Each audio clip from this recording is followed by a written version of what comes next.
Man tai iš tikrųjų toks keistas yra šitas žmonių gyvenimas šituose namukuose.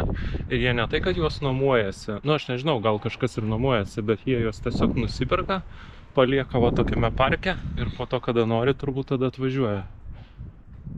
Aš nelabai suprantu to džiaugsmo. Iš kitos pusės aš nesuprantu džiaugsmo gulėjimo paplūdimy, tai čia turbūt tas yra esminis momentas. Palieku savo kempingą, atsisveikiname su prancūzu Frederiku, su kurio praleidome vakarą romantiškai dviese palei jūrą. Nu, gerai, teoriškai ne palei jūrą ir ne dviese, bet nesvarbu. Tai va, tai yra leidžiamės į kelią. Iš tikrųjų, bjaurus kempingas, nepatiko. Net tūlikuose nėra tualetinio popieriaus ir prie kriauklių nėra muilo. Tai toks.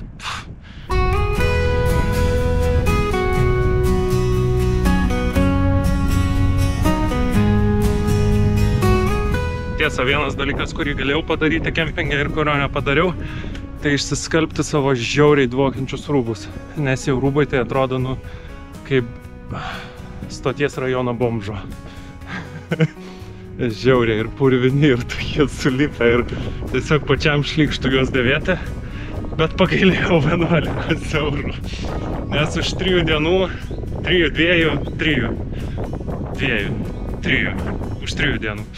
už 3 dienų turėčiau atvykti pas vieną savo bičiulį. Jūs tą bičiulį netgi pažįstate. Ir jūs jį galite atpažinti iš tokių filmų kaip Dviračiais per Namibiją. Ne, atsiprašau, Dviračiais Afrikoje Namibiją arba Dviračiais per Tadžikiją. Koks tai bičiulis? Štai kur klausimas. Palikime tai intrigai, bet tas bičiulis jums turėtų patikti. Tai va, tai žodžiu, važiuojame pas jį į Nyderlandus. Tai dar likę apie 250 km berods. Tai, nu jo, 3 dienos kažkur tai. Tai va, tai sakiau, paliksiu jam tą smarvę, pauostyti, patikrinti, ar tikras turistas buvau. Ir pagailėjau tave 11 eurų.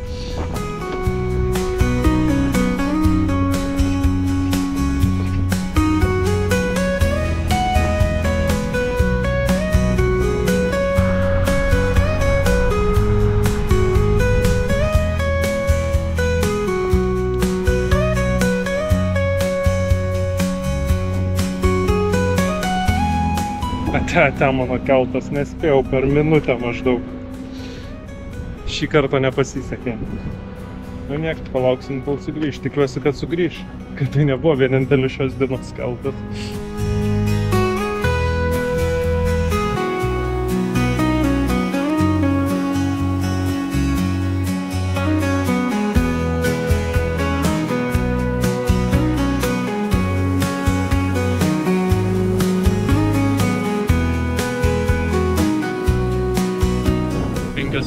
Ir mes kitam krante.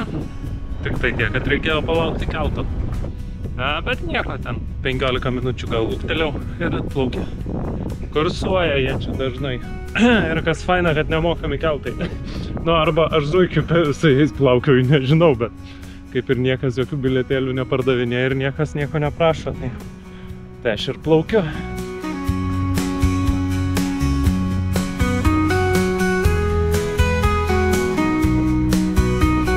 Agnė sakė, gal kai grįšę varysim kartu prie jūros. Po šitų kelių dienų, man atrodo, aš prie jūros būsiu atsibuvęs už kelis metus į priekį. Tokios grinai jūrų dienos, paplūdimių dienos, gal reiktų sakyti. Turėsime antruosius pusryčius. Šį kartą su kažkokia tai nusipirkta bandele, tai yra 2 bandelėmis. Ir kolos skarbonkė. Noriu parodyti jums bandelę. O Jezu, kokia. Oi. Bėga. Gerai, žiūrėkit taip.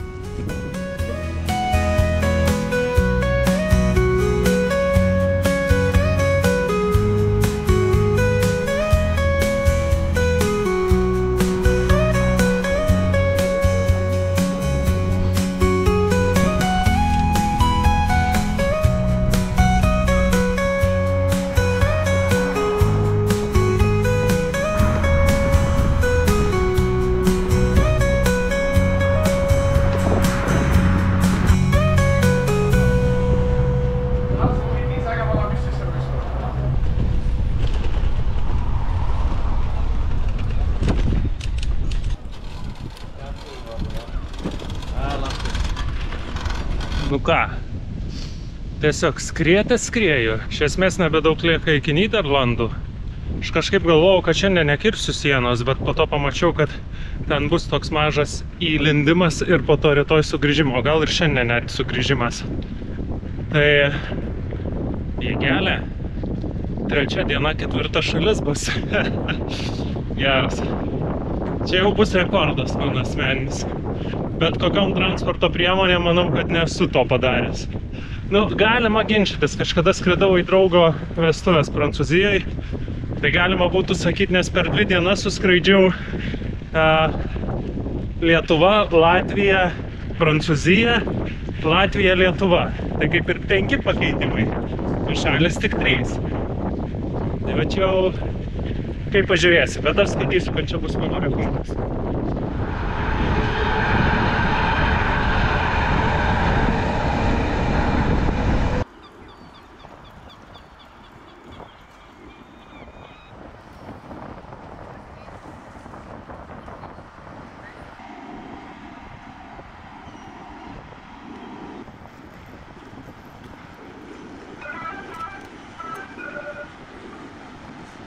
Neišlaukiau, kol atsidarys tasai tiltas. Čia tas krovininis laivas praplaukia, bet tilto vis tiek nenuleidžia. Tai aš spėju, jie dabar lauks, kol prisišvartuos tas laivas, tada kol išplauks tie tagbautai, nežinau kaip lietuviškai. Tai pasižiūrėjau, kad čia visai šalia kitas tiltas, kuris panašu, kad nėra pakeltas, tai varau per jį. Nepamatysiu, kaip nusileis, bet nelabai turiu kada aš čia stovėti ir laukti, kol sugalvos jį nuleisti.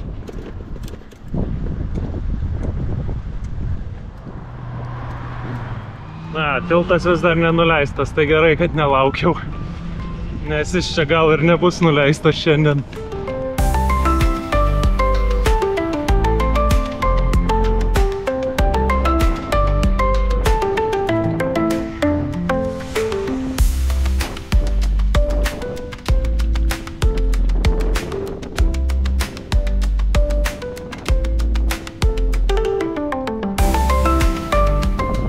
Nyderlandai.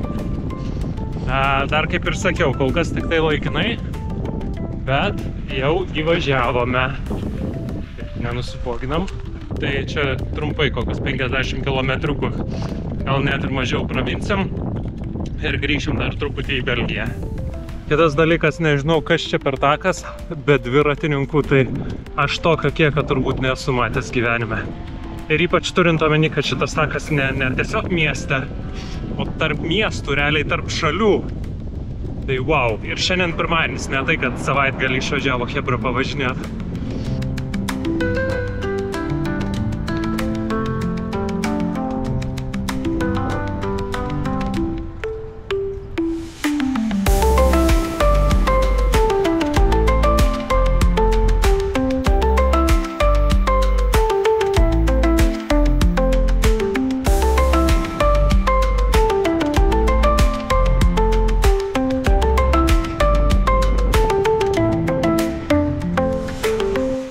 Įsilipusios į vandenį karvės taip viliojančiai atrodo.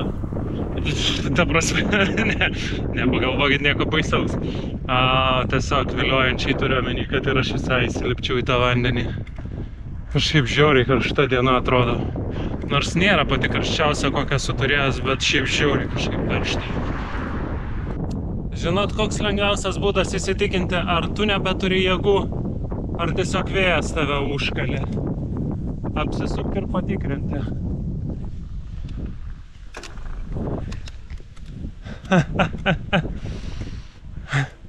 Taip, tikrai vėjas mane užkalė.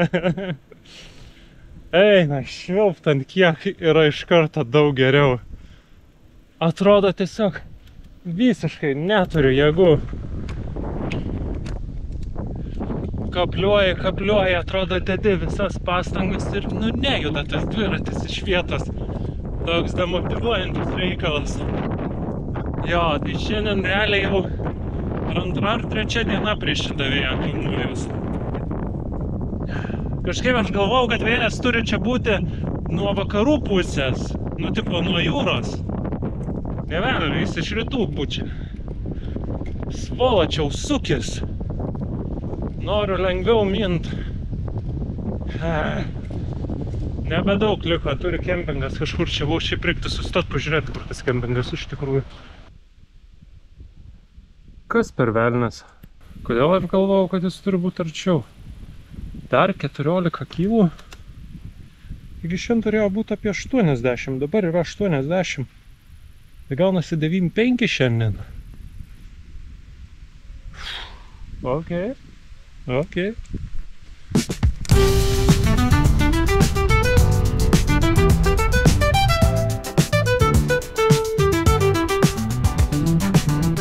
Nu va, tai tiek tų Nyderlandų. Vėl atgal į Belgiją.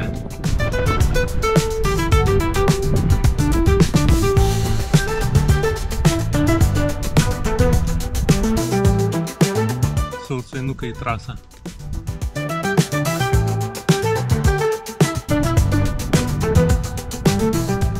Pasakysiu kaip sena bobutė, bet žiauriai gražios laukinės gėlės.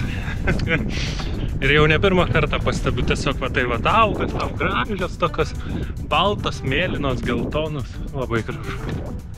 Turėčiau kur sodint ir sodinčiau.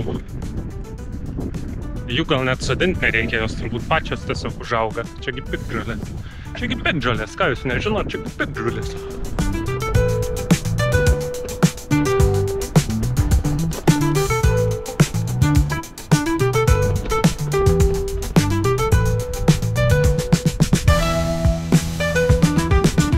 Žiūriu, šitas bariukas žiauriai fainai atrodo, galvoju, gal reikia stabtelt. Nesu tikras, kad jis dirba, bet atrodo labai fainai.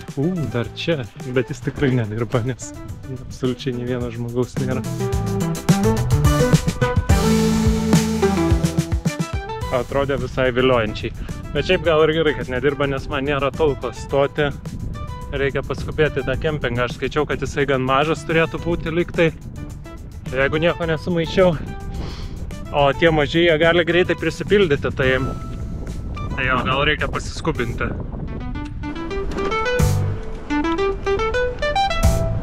Dar porą šimtų metriukų ir sužinosime, ar šiandien minsime 100 kilometrų ir ar gainėsimės vėją laukuose. Nes jeigu čia nėra vietos, arba jis nedirba, arba dar kažkas, tai aš nelabai žinau, kur važiuoti. Nes čia tų vietų šiek tiek mažiau negu kad buvo palei ežerą, norėjau sakyti, palei jūrą. Nu šiaip jo, aš tai matau tik tai daug padangų.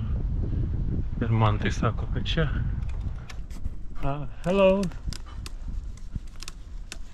Hello. Hello. Campsite? Campsite? Okay. Okay. Thank you. Pasirodo, neprivažiavau. Vargšės kurčnebilės išgazdinau. Ar gal tai kurčias, nežinau. Čia panašu, kad yra kempingas. Jo. Tai išdūrė Google'as šiek tiek. Hello. Hello. Is this the campsite? Yes. Can I stay? Yeah. You need electricity or you don't? No, well, maybe. It depends how much it costs, or... You can, you are a resident, I think. Yeah. You can, you can take a place under the street there. Okay. And when I'm ready with my work, I come to you. Okay. How much does it cost? 10 euro. 10 euro. Without electricity. Without. And with? 12. Okay. Okay.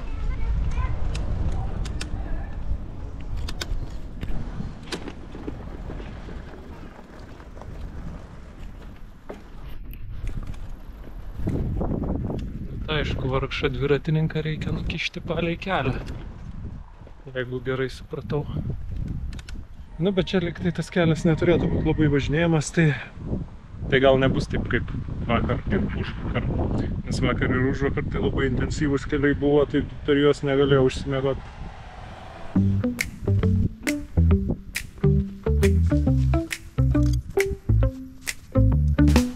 Pagal galvojau, kad dar tegul truputį padžiūsta, nes kažkaip tai šiandien po nakties buvo žiauriai šlapia palapinė, privarvėjo ir į vidų, tai tokia ir ta vidinė dalis drėgna, ir viršutinė dar vis šiek tiek drėgna, tai paliksiu dar truputį padžiūti.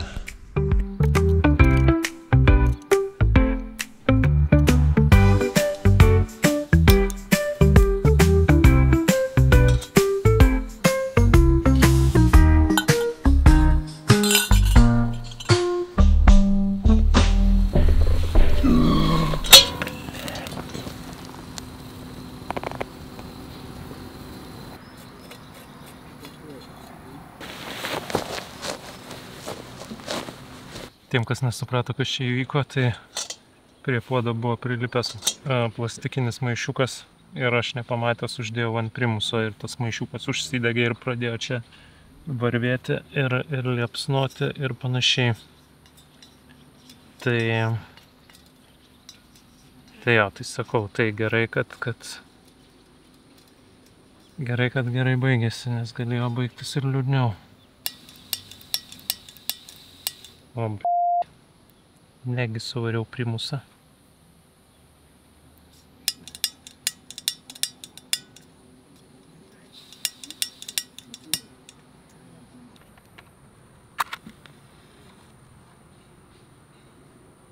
Kas per degtukas nedegantis. Nu, šiek ne taip užsikūrė.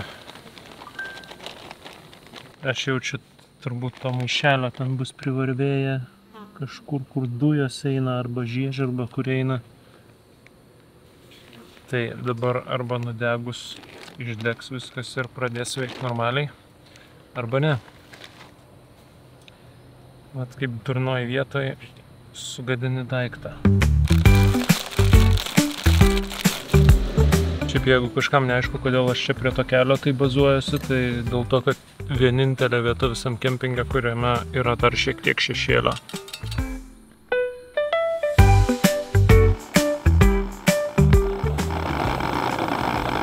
Kažkokia žiauriai neaiškus garsai iš to mano degiklio. Nu, įdomu, kaip čia bus su juo.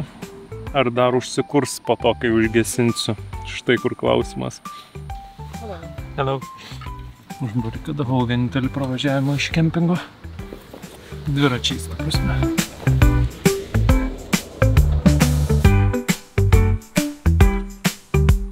Persikrausčiau į palapinę, bet nepadeda. Žiauriai karšta. Reikia turbūt bent jau šitas kelnes susimauti. Kažkaip vėjo visiškai nebeliko ir saulė tiesiai kepina. Tai toks, žodžiu, egzistuoju. Bet, kaip sakiau, turime skaniestą. Skaniestas tai yra ananasai. Prigrėbiau už parduotuvės, dar šiek tiek vėsus. Ir dar gerokai apyvėsė kola. Tai va, tai toks mano desertas bus. Ir tokia bus dienos pabaiga, nes daugiau nieko nebenoriu. Noriu tiesiog, kad greičiau nusileistų saulė ir kad galėčiau pailsėti nuo šito karščio. Tai žodžiu, gerai, aš valgau savo desertą, kol jis dar šiek tiek vėsus, o tada su jumis susimatome rytoj. Aleliuja, labanakt, vaikučiai.